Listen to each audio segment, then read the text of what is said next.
Hi friends, எல்லாருக்கும் good morning. ரொம்ப நாள் கழித்து நம்ம வீடியோ போடுறோம். ரொம்ப நாள் கழித்து நான் படிக்கிறேன் அப்படின்னு கூட சொல்லலாம்.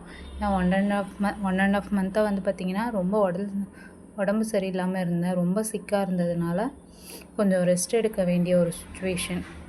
அதனால் என்னால் சுத்தமாக படிக்கவும் முடியல, புக்கை கூட தொட முடியல. இப்போ தான் வந்துட்டு கொஞ்சம் ரெக்கவரி ஆகி வெளியில் வந்திருக்கிறேன். ஸோ எல்லோரும் குரூப் 1க்கு தீவிரமாக படிச்சுக்கிட்டு இருப்பீங்கன்ட்டு பார்க்குறேன். எல்லாம் நல்லா படிங்க, கேப் விடாதீங்க. ரொம்ப இப்போ வந்து பார்த்திங்கன்னா எனக்கே 1.5 மாதம் ஆனதுனால எல்லாமே எனக்கு மறந்து போன மாதிரி ஆயிடுச்சு. ஸோ எல்லா சப்ஜெக்டும் நல்லா ப்ரிப்ரேஷனில் வச்சுருந்தேன்.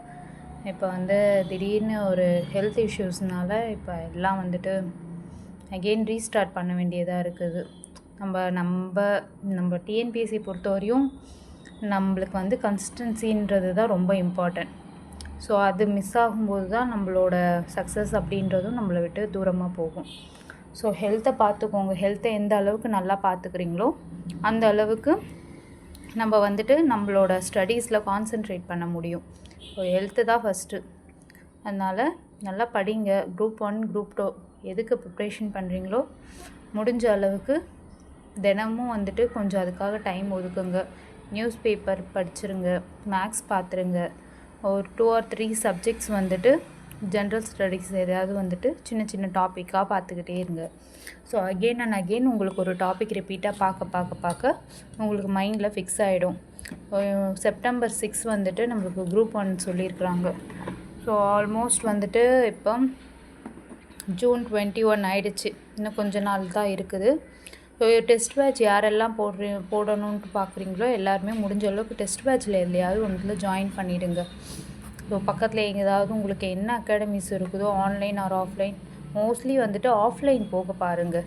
ஏன்னா ஆன்லைனில் அட்டென்ட் பண்ணுறதை விட நம்மளுக்கு ஆஃப்லைனில் வந்துட்டு டெஸ்ட் பேட்ச் அட்டென்ட் பண்ணும்போது என்ன ஆகும், அந்த 3 hours போயிட்டு நம்மளுக்கு பொறுமையாக உட்காந்து ஒரு கொஷின்ஸாக சால்வ் பண்ணுற அந்த வந்துட்டு அந்த பேஷண்ட் அப்படின்றது வரும். ஃபஸ்ட்டு 3 hours உட்காந்து நம்ம மைண்டை கான்சென்ட்ரேட் பண்ணி ஒரு கொஷின் பேப்பரை ஃபினிஷ் பண்ணுறது அப்படின்றதே இதில் ஒரு பெரிய டாஸ்க்கு தான். அதை தாண்டி குரூப் 1 கொஷின் வந்து பார்த்திங்கன்னா ஒன்றும் வந்துட்டு கொஞ்சம் வந்து லென்த்தாக இருக்கும். ஆனால் அதை நம்ம படித்து புரிஞ்சு அதை ஆன்சரை வந்துட்டு இது பண்ணக்கும் கொஞ்சம் டைம் எடுக்கும். அந்த டைம் மேனேஜ்மெண்ட் அப்படின்றதும் உங்களுக்கு டெஸ்ட் பேட்சில் தான் நீங்கள் வந்துட்டு சரி பண்ண முடியும்.